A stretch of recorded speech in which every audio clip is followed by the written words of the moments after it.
कहानी की शुरुआत वुडी को दिखाते हुए होती है, जो किसी आम बेरोजगार युवक की तरह अपनी जिंदगी की उलझनों में फंसा हुआ था। उसके पास काबिलियत तो थी, लेकिन काम का कोई ठिकाना नहीं था। आलम कुछ ऐसा था कि अब उसकी गर्लफ्रेंड भी उसके इन ताम झाम से तंग आकर बिना वुडी के जज्बातों का ख्याल किए उसे छोड़कर चली जाती है। यहाँ तक कि उसका रूममेट भी अगले ही दिन कमरा खाली कर देता है, जिसके कारण वुडी देखते ही देखते अपनी जिंदगी में अकेला हो जाता है। इतना अकेला कि अब उसे अपना घर भी काटने को दौड़ रहा है। इसीलिए सब कुछ एक कबाड़ी वाली को बेचकर वापस अपने घर आने का फैसला करता है। घर के माँ बाप के साथ छोटी बहन भी रहती है, लेकिन आम परिवारों में जहाँ बच्चों को देखकर माता पिता खुश होते हैं, वहीं यहाँ मामला थोड़ा उल्टा है। ना जाने क्यों वुडी को वापस देखकर उन सभी का मुंह उतर जाता है और उसके साथ मौजूद ढेर सारे बैग इस बात की गवाही दे रहे हैं कि अब वो यहीं रहने वाला है। दरअसल वुडी एक नंबर का आलसी है, जो इतने सालों बीजिंग में बर्बाद करने के बाद भी वहाँ सेटल नहीं हो पाया और अब मुसीबत बनकर उन लोगों के सर पर आ गया है। पिता मिस्टर लेंग कहते हैं, हर कोई कुछ न कुछ करके अपने परिवार को फाइनेंशियली मदद करता है। यहाँ तक कि तुम्हारी बहन जिंग भी खुद टैक्सी ड्राइवर है, परंतु तुम्हारा कोई ठिकाना नहीं। आखिर तुम क्या करोगे? वो कहता है, मैं भी अपने लिए कोई ना कोई काम ढूंढ लूंगा, आप लोग परेशान न हो। जिसके बाद वुडी अगली सुबह कई जगह पर इंटरव्यू देता है, लेकिन हर जगह से नाकामी हाथ लगती है। अब कहीं ना बात बनने की वजह से पिता उसे अपनी कंपनी के सुपरवाइजर मिस्टर झांग के घर लेकर जाते हैं, ताकि वहां किसी ठेकेदार से कहकर उसे नौकरी पर रख ले। परंतु यहाँ अलग ही बवाल चल रहा था। मिस्टर झांग की पत्नी उन्हें बुरी तरह पीट रही है, जिसके चलते उनके लिए एम्बुलेंस तक बुलानी पड़ गई और दोनों बाप बेटे को बदकिस्मती से यहाँ भी नाकामी हासिल हुई। एक रोज वुडी जब बगल के मेडिकल शॉप में फ्री में मिल रहे अंडों को लेने के लिए लाइन में लगता है, तभी वहाँ उसकी मुलाकात अपनी बचपन की दोस्त और लोकल न्यूज रिपोर्टर फेंग ल्यूल्यू से हो जाती है। फेंग उसे पहली नजर में पहचान लेती है और पूछती है, तुम तो बीजिंग में थे, आखिर यहाँ क्या कर रहे हो? वो बताता है, मेरे माँ बाप बूढ़े हो चुके हैं, इसीलिए उनका ख्याल रखने के लिए मजबूरी में यहाँ आना पड़ा। वैसे तुम यहाँ किस सिलसिले में आई हो? फेंग कहती है, मैं दरअसल अपने चैनल की एक डॉक्यूमेंट्री बना रही हूँ, बस उसी काम में लगी हूँ। वैसे तुम आजकल क्या कर रहे हो? स्कूल खत्म होने के बाद तो तुम किसी रहस्य की तरह गायब ही हो गए। वुडी कहता है, असल में मैं अभी गैप कर रहा हूँ। फेंग पूछती है, ये गैप क्या होता है? वो कहता है, गैप मतलब अपनी प्रोफाइल को लो करके आराम फरमा रहा हूँ। तो इसी बात पर फेंग उससे उसका नंबर मांग लेती है और फिर जाते जाते पूछती है, क्या तुम अगले महीने स्कूल के रीयूनियन में आ रहे हो? पूरी तरीके से फ्री और निठल्ला बैठा वुडी इस सवाल का जवाब ऐसे देता है मानो पूरे देश की अर्थव्यवस्था की जिम्मेदारी उसी के कंधों पर हो। उससे ज्यादा बिजी कोई हो ही नहीं सकता। वेल, आखिर ऐसा करना भी लाजमी है। अब लड़की के सामने अपनी बेइज्जती थोड़ी ना करवा लेता, इसीलिए बात को ये कहकर टाल देता है, हाँ देखता हूँ, अगर मेरे बिजी शेड्यूल में से कुछ समय निकला तो जरूर आऊंगा। वेल, फेंग के सामने वुडी चाहे जितना हीरो बनने की कोशिश करे, लेकिन हकीकत में उसको अपनी हालत का अच्छे से अंदाजा है। यहाँ तक कि पूरा परिवार रोजाना उसे खाना टाइम पर दे न दे, लेकिन ताना देना बिल्कुल नहीं भूलते। जीवन में एक लड़के के लिए सबसे बुरा दौर क्या हो सकता है? उसका बेरोजगार रहना, जहाँ दूसरे तो उसे छोड़ देते हैं, अपनों से भी सम्मान नहीं मिलता। और बेचारा वुडी भी कुछ इसी तरह के वक्त से गुजर रहा है। एक रोज फेंग उससे मिलने के लिए बुलाती है, जहाँ दोनों अपनी स्कूल के वही पुराने दिनों को याद करते हैं। उस जगह पर नूडल्स का आनंद लेते हैं जहाँ पहले भी कभी खाया करते थे। वहीं दूसरी तरफ घर में सफाई के दौरान माँ को एक पेपर मिला, जो वुडी के द्वारा लिखी गई एक स्क्रिप्ट है और उस पर लिखा हुआ है, ही कम्स फ्रॉम अफार। साथ ही इसे कॉन्फिडेंशियल बोलकर खोलने के लिए मना किया गया है, लेकिन फिर भी माँ दूसरे कमरे में पड़ी अपने चश्मे को लाकर उसे पढ़ना शुरू कर देती है। और तो और पढ़ते पढ़ते मुस्कुराती भी है। अब इसमें ऐसा खास क्या था, इसका पता हमें कहानी में आगे चलेगा। दूसरी तरफ फेंग अपने पुराने दोस्त वुडी को पाकर काफी खुश थी। उससे पूछती है, क्या तुम्हें लुई जोंग याद है, जो हमारी क्लास में हुआ करता था? वो बीजिंग की एक बड़ी कंपनी का वाइस प्रेसिडेंट बन चुका है। तुम्हारी कभी उससे मुलाकात तो हुई होगी? वुडी कहता है, नहीं, कभी नहीं, उससे नहीं मिला मैं। शायद वो बीजिंग के दूसरी तरफ रहता हो। फिर वो उसे उसके काम के बारे में पूछती है, जिस पर वुडी बताता है, वैसे तो कई लोग इस काम को छोड़ चुके हैं, लेकिन मैं किसी तरह टिका हुआ हूँ। सच कहूँ तो स्क्रिप्ट लिखने का भी ठीक से समय नहीं मिल पाता। मैं तो बस ये सब कुछ दिल से करता हूँ और अब कुछ खास पैसे भी नहीं मिलते। वैसे तुम एक अच्छी जर्नलिस्ट हो तो आखिर यहाँ पर अपना समय क्यों खराब कर रही हो? तुम्हें तो किसी बड़े शहर में जाकर अपनी किस्मत आजमानी चाहिए।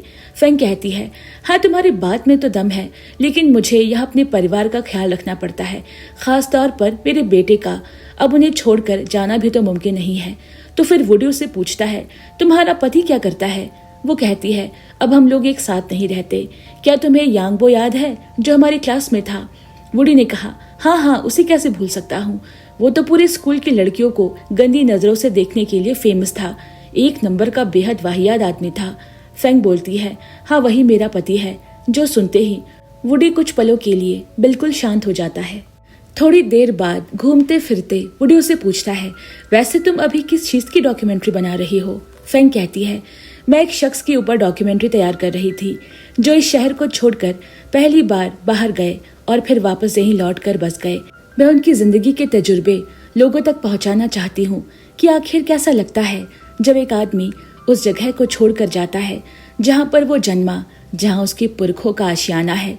हर कण कण में बचपन की वो चुलबुली यादें, इन सब चीजों को दिल में समाकर न जाने उसने एक अनजान शहर में कितनी उलझनों की रातें गुजारी होंगी। लेकिन अफसोस कुछ रोज पहले ही उसकी मौत हो गई और अब मैं कुछ और लोगों को ढूंढ रही हूँ। इस दौरान फेंग वुडी की तरफ देखते हुए कहती है, वैसे मैं एक ऐसे आदमी को जानती हूँ जो शायद इसके लिए बिल्कुल परफेक्ट है। वुडी उसका इशारा झट से पकड़ लेता है और कहता है, नहीं, मैं बिल्कुल भी यह नहीं कर सकता। मैं इतना बूढ़ा थोड़ी ना हो गया हूँ जितना कि तुम मुझे समझ रही हो। वो बोलती है, लेकिन इसमें गलत क्या है? तुम्हारी वजह से ना जाने कितने लड़के जो इस वक्त डिप्रेशन से गुजर रहे होंगे उन्हें सहारा मिलेगा, और तुम मुझसे 2 महीने बड़े भी तो हो। इस पर वुडी भौंचक्का रह जाता है और उसे पूछता है, क्या तुम्हें अभी भी मेरा बर्थडे याद है? जिसका जवाब फेंग हल्की से मुस्कुराहट के साथ देती है। और फिर हम वुडी को घर की ओर जाते हुए देखते हैं, जो अपनी सभी पुरानी ट्रॉफीज किताबों को साफ करके एक जगह इकट्ठा कर रहा है।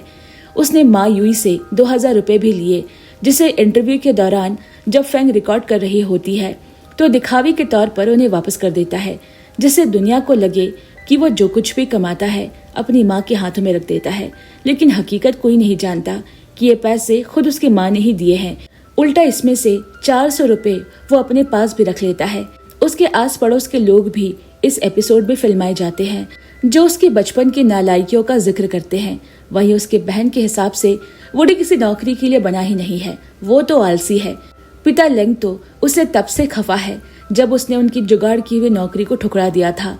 हालांकि माँ को लगता है 40 साल के हो जाने के बावजूद भी ये सब कुछ नॉर्मल है और बेटा वुडी कुछ न कुछ तो कर ही लेगा। फेंग वुडी के सोकर उठने से लेकर उसके पूरे दिनचर्या का अच्छा खासा वीडियो बनाकर अपने सीनियर मैनेजर को भेजती है।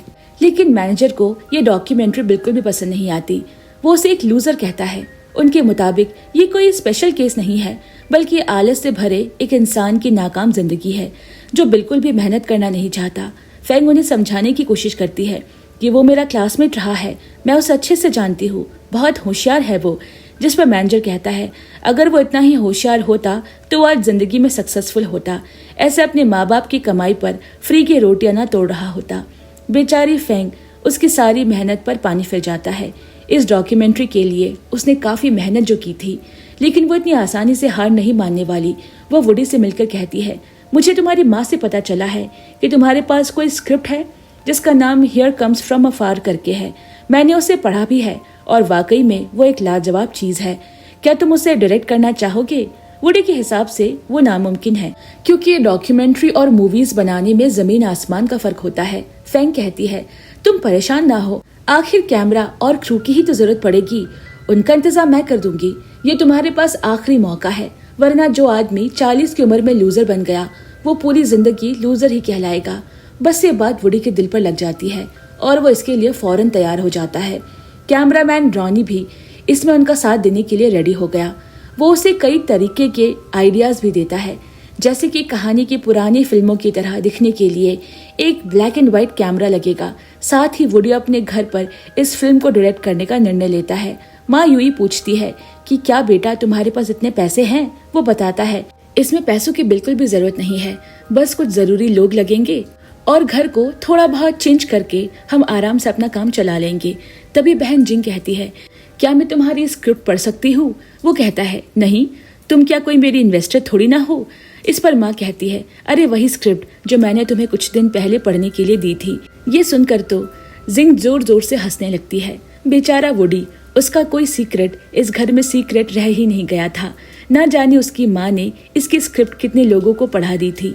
अगले दिन जब यूई को अंदाजा होता है कि उसके बेटे के पास पैसे की कमी है और वो फिल्म बनाने जा रहा है, तो वो चुपके से उसे अपने पास बुलाती है और कमरे के निचले दराज को खोलने के लिए कहती है। वुडी को उसमें एक किताब मिली जिसके अंदर ढेर सारे पैसे पड़े होते हैं। माँ कहती है, आधे घंटे बाद तुम्हारे पिता यहाँ आ जाएंगे और ये पैसे ले लेंगे, लेकिन मुझे लगता है इसकी सबसे ज्यादा जरूरत अभी तुम्हें है। ये तुम्हारा आखिरी मौका है और जिंदगी रोजाना मौके थोड़ी ना देती है। ये सब देख वुडी समझ नहीं पाता कि आखिर उसकी माँ कैसी महिला है। एक तरफ तो वो पिता के सामने ऐसे दिखाती है कि वो उनका नाकारा बेटा है, वहीं दूसरी तरफ किसी नन्हे से बच्चे की तरह उसकी जरूरतों का ख्याल रखती है। ये पहली दफा था जब वुडी की ममता की हल्की झलक देखने को मिलती है। जिस समाज में उसके पीठ पीछे ना जाने क्या क्या कहते हैं, अब उसे अपने कंधे पर माँ के हाथ होने का एहसास होने लगा है। वो फटाक से पैसे लेकर रॉनी के साथ कैमरा, रिंग लाइट जैसे अनेकों जरूरी इक्विपमेंट्स खरीद कर ले आता है और घर में सेट करने लगता है। पिता लेंग को छोड़कर सभी किसी न किसी तरीके से उसकी इसमें मदद कर रहे हैं। तभी हमें मालूम पड़ता है कि जिस एक्टर को फेंग ने मूवी के लीड रोल के लिए राजी किया था, वो किसी दूसरे प्रोजेक्ट के सिलसिले में बाहर गया हुआ है। सब कुछ अच्छा चल रहा था कि ये खबर उसे मायूस कर देती है। रॉनी सामान को वापस पैक करने लगता है। तभी वुडी उसे कहती है, अरे दोस्त, इतनी भी क्या जल्दी है? तुम्ही लोगों ने तो मुझे जीना सिखाया है और अब खुद ही हार मान रहे हो। वो यूई के पास जाता है और कहता है, माँ, क्या आपको याद है बचपन में आप मुझे थिएटर लेकर जाया करती थी, जहाँ आपको एक थिएटर आर्टिस्ट की एक्टिंग बहुत पसंद आती थी। क्या वो अभी जिंदा है? माँ कहती है, अच्छा, तुम मिस्टर ली की बात कर रहे हो।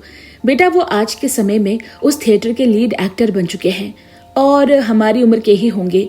इस पर वुडी खुशी से कूदते हुए कहता है, बस ऐसे ही एक एक्टर की तो मुझे अपनी फिल्म के मेन किरदार के लिए जरूरत है। माँ बोलती है, वो सब तो ठीक है, लेकिन मिस्टर ली बहुत ही व्यस्त रहते हैं। मुझे नहीं लगता कि वो तुम्हें समय दे पाएंगे। परंतु हकीकत में मिस्टर ली खुद वुडी की तरह निठल्ले पड़े हुए थे और जैसे ही वुडी उन्हें अपनी फिल्म के मेन रोल के बारे में बताता है, वो थोड़ा बहुत दिखावा करके फौरन हाँ कर देते हैं। वही मेन एक्ट्रेस के तौर पर खुद वुडी की माँ यूई परफॉर्म कर रही है।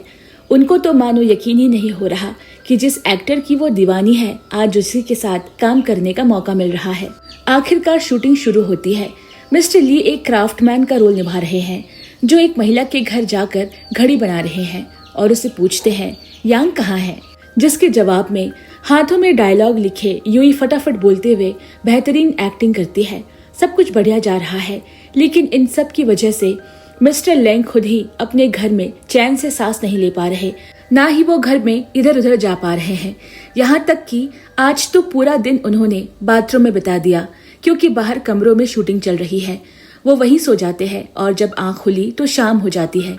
बाहर निकलकर वुडी से गुस्से में कहते हैं, तुम्हारी शूटिंग की वजह से मैं सो नहीं पा रहा हूँ और अपने ही घर में अनजान बनकर घूम रहा हूँ। तुम्हें ये सब बंद करना होगा। वुडी कहता है, इसमें दिक्कत क्या है? हम शूटिंग दिन में करते हैं, आप शाम को आराम से अपनी नींद पूरी कर सकते हैं। पिता लेंग ने कहा, मुझे इन सब से कोई मतलब नहीं, और वैसे भी कल से मेरी संगीत मंडली के लोग यहाँ प्रैक्टिस करने वाले हैं, तो तुम कोई दूसरी जगह देख लो। वुडी उनसे गुजारिश करता है, आखिर मैं यहाँ नहीं तो कहाँ जाऊंगा? मेरे पास इसके अलावा कोई जगह भी तो नहीं है। वो कहते हैं, मुझे इससे कोई मतलब नहीं। तभी उनकी नजर किनारे पर खड़ी फेंग पर पड़ती है, जो हाथों में कैमरा लिए अपनी डॉक्यूमेंट्री को फिल्मा रही है, जिसमें वो मैनेजर को ये दिखाना चाहती है कि वुडी जैसे आलसी लोग भी जिंदगी में कुछ कर सकते हैं, वो खुद से लड़कर आगे बढ़ सकते हैं, और यही उसकी अपनी कहानी है। अगली सुबह वो सभी घर के बाहर एक मंदिर में शूटिंग शुरू करते हैं, पर तभी वहाँ एक पुलिस वाला उनके पास आता है और पूछता है, क्या तुम लोगों के पास इसकी परमिशन है? मिस्टर ली वुडी की तरफ देखते हैं। उन्हें लगता है कि वो एक डायरेक्टर है और उसके पास तो परमिशन होगी ही, पर असलियत में ऐसा कुछ भी नहीं था। वुडी पुलिस अफसर को मनाने के लिए उसे पुल के ऊपर बिठाता है और सिगरेट पिलाने लगता है। साथ ही साथ उन्हें समझाने की कोशिश करता है कि वो सिर्फ एक शॉर्ट फिल्म फिल्मा रहे हैं, मगर बदकिस्मती से वो उन्हें कुछ पैसे देने की कोशिश करता है। तभी गलती से हाथ लगने की वजह से अफसर नीचे तालाब में गिर जाता है, जिसके बाद वो लोग अपना अपना सामान लेकर वहां से फौरन भाग जाते हैं। वहीं घर पर जब लेंग साथियों के साथ प्रैक्टिस कर रहा है, अचानक ना जाने कैसे वोल्टेज कम होने के चलते उनके इंस्ट्रूमेंट काम करना बंद कर देते हैं। लेंग इसके पीछे का कारण जानने के लिए जब उठा तो उन्हें इलेक्ट्रॉनिक बोर्ड से एक वायर छत की तरफ जाते हुए दिखती है, और जब वो वहां छत पर जाते हैं तो उन्हें सामने पत्नी यूई और मिस्टर ली शूटिंग करते हुए नजर आते हैं।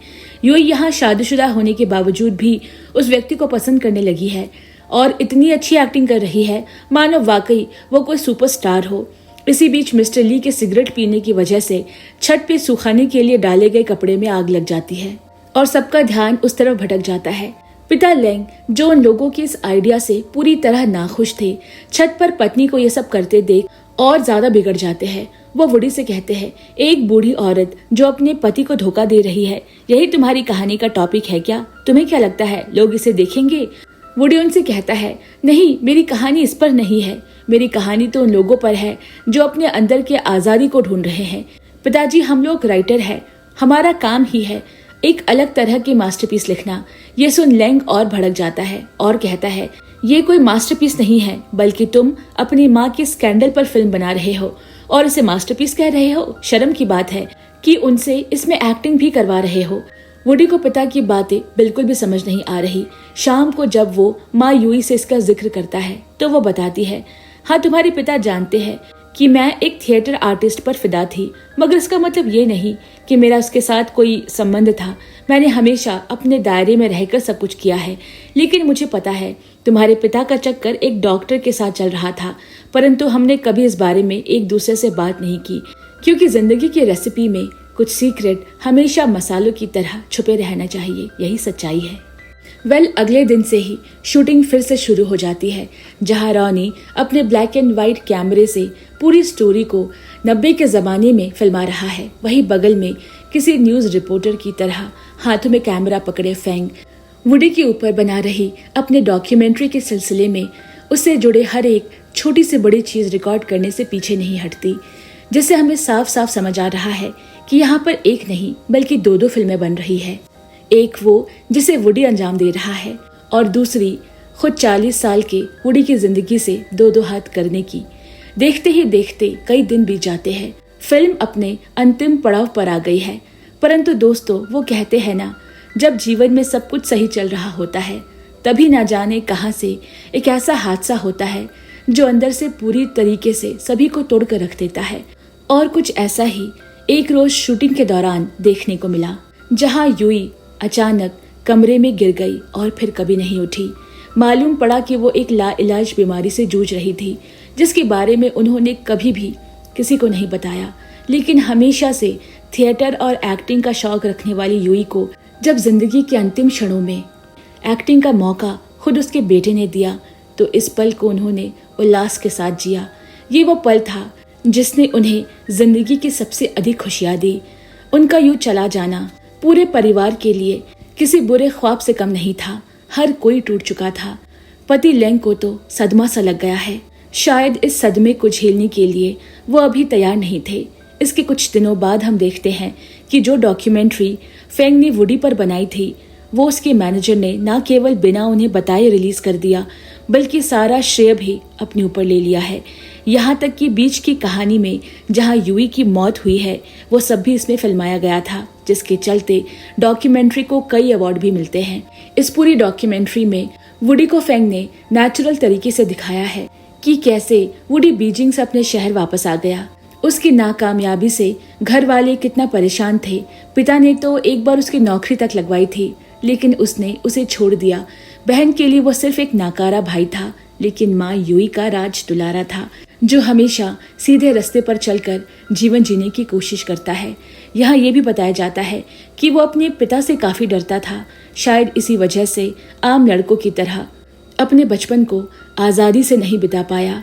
एक रोज उसके दिमाग में अपनी माँ को एक्ट्रेस बनाने का आइडिया आया और उनकी कहानी पर एक शॉर्ट फिल्म बना दी। बतौर डायरेक्टर उसने बहुत ही अच्छा कास्ट किया, बिना मेकअप, बिना प्रिपरेशन, कॉस्ट्यूम भी नहीं, यहाँ तक कि बिना फंड की शूटिंग शुरू की। हालांकि इन सबके बीच उसके पिता सबसे बड़ी प्रॉब्लम बनकर सामने आए, जिन्हें लगता था कि ये कहानी उसकी माँ की असली कहानी है। हर कोई वुडी के डॉक्यूमेंट्री की प्रशंसा कर रहा है। इंटरनेट पर लाखों करोड़ों लोगों ने इस पर कमेंट भी किया है। अगल बगल सिर्फ और सिर्फ इसी की चर्चाएं चल रही है।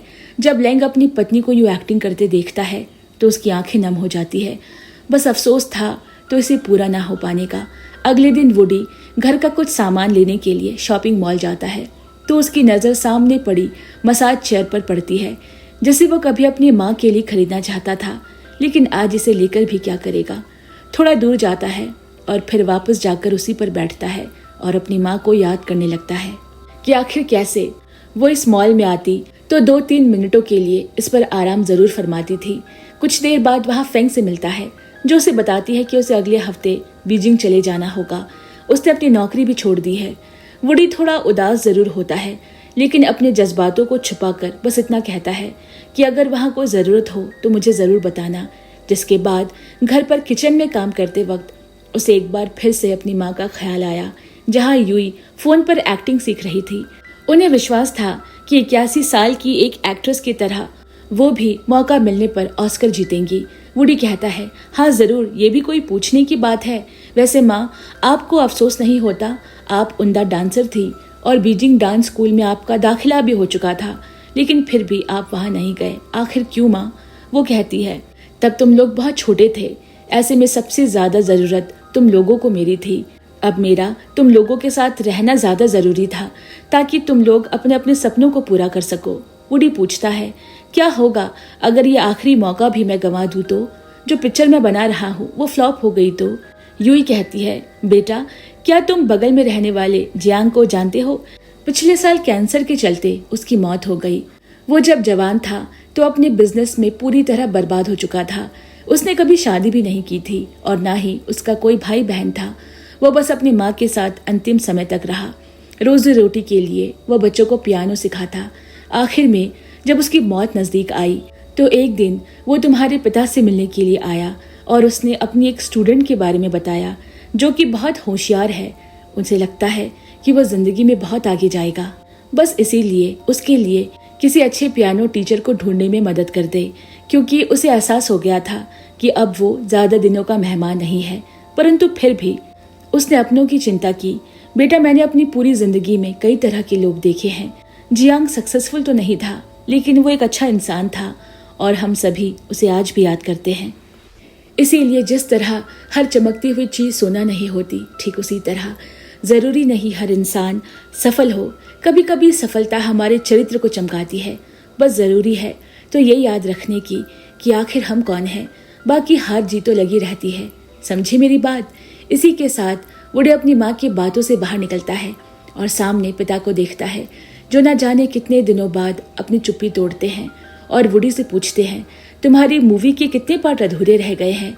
मुझे पता है हम लोगों के लिए ये बहुत ही मुश्किल भरा समय है, लेकिन मैं तुम्हें बता दूं, तुम्हारी माँ हार मानने वालों से सख्त नफरत करती थी। पिता के द्वारा बोली गई चंद लफ्ज उसके दिमाग में बैठ गए। अगली सुबह एक बार फिर से हम सभी को वुडी के घर पर देखते हैं। बेहद नम आंखों के साथ सभी कास्टिंग शुरू करते हैं। हैरत की बात है कि यहाँ मिस्टर ली, जो यूई को पसंद करते थे, वो शहर को छोड़ने से पहले आखिरी बार उसे एक कॉन्सर्ट में इनवाइट करते हैं और फिर मूवी में हम यूई को देखते हैं बिल्कुल उसी लिबास में किचन में आइसक्रीम बनाते हुए। ऐसा लग ही नहीं रहा कि अब वो हमारे बीच नहीं रही। और फिर आगे की कहानी में इस रोल को कोई और नहीं बल्कि उसके पिता लैंग अदा कर रहे हैं, जिन्हें देखकर ऐसा लग रहा है वाकई यूई सामने खड़ी है। सभी लैंग को देखकर भावुक हो जाते हैं, यहाँ तक कि खुद दर्शकों की आंखें भी भर आती है।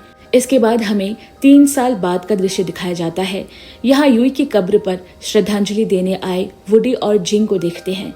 जिंग भाई से कहती है वो परसों शेजन शहर जा रही है और वहीं पर अपने दोस्त के साथ एक जिम खोलकर आगे का जीवन बिताएगी। वुडी उसे अपने पर्स से निकाल कर कार्ड देता है और कहता है, मैंने तुम्हारी शादी के लिए पैसे जमा करके रखे थे, उम्मीद करूंगा काम आएंगे। पहले तो जिंग इसके लिए मना कर देती है, लेकिन फिर ज्यादा जबरदस्ती करने पर उसे रख लेती है। यहाँ वो भाई को बताती है कि मैंने आपकी फिल्म को फिल्म फेस्टिवल के लिए भेज दिया है, हो सकता है आपके पास फोन आए। पर वुडी अपनी फिल्म को शायद किसी को नहीं दिखाना चाहता, क्योंकि ये उसके लिए सिर्फ एक फिल्म नहीं बल्कि उसकी माँ की आखिरी जीती जागती निशानी है, जिसे वो हमेशा अपने दिल के करीब रखना चाहता है। दोनों वहां से जाने के लिए टैक्सी में बैठते हैं, लेकिन ये टैक्सी वुडी की होती है। अब यही उसका रोजगार है। यहाँ उसे एक सवारी भी मिल जाती है। तभी रास्ते में जाम लगने की वजह से उसे अपनी गाड़ी रोकनी पड़ी। अचानक सामने एक और गाड़ी खड़ी होती है, जिसमें एक आदमी अपनी पत्नी और बच्चे के साथ बैठा हुआ है। लेकिन ये महिला कोई और नहीं बल्कि फेंग होती है, जिसे देख वुडी के चेहरे की रंगत बदल गई।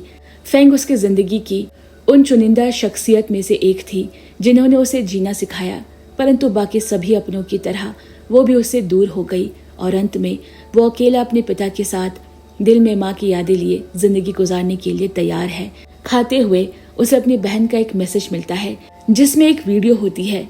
ये वीडियो उसके पिताजी की है, जिसमें उन्होंने अपने बेटे वुडी की तारीफ की है, उसे उसकी माँ की तरह जुनूनी बताया है। साथ ही साथ इस बात का भी जिक्र किया है कि उनके घर में हर कोई राइटर बनना चाहता था, यहाँ तक कि वो खुद भी। लेकिन अफसोस वो अब सिर्फ रिपोर्ट लिखते हैं। हालांकि उनका बेटा उनसे अलग है, वो जैसा दिखता है उससे बिल्कुल हटके है। और इसके साथ ही बाप और बेटे का गिला शिकवा भी दूर हो गया। वुडी उम्र भर अपनी माँ की कही बातों पर अमल करता रहा कि जिंदगी में कई तरह के लोगों को देखा है, मगर सबसे पहले एक अच्छा इंसान बनना जरूरी है, जिसे लोग मरने के बाद भी उसकी अच्छाई के लिए याद करें। इसके साथ ही ये फिल्म की कहानी यहीं पर खत्म होती है। तो दोस्तों, आपको ये कहानी कैसी लगी मुझे कमेंट में जरूर बताएं। वीडियो अच्छी लगी हो तो एक लाइक जरूर करें और हमें सपोर्ट करने के लिए चैनल को सब्सक्राइब करें। जल्द मिलते हैं कल एक और ऐसी कहानी के साथ। तब तक के लिए bye bye and take care.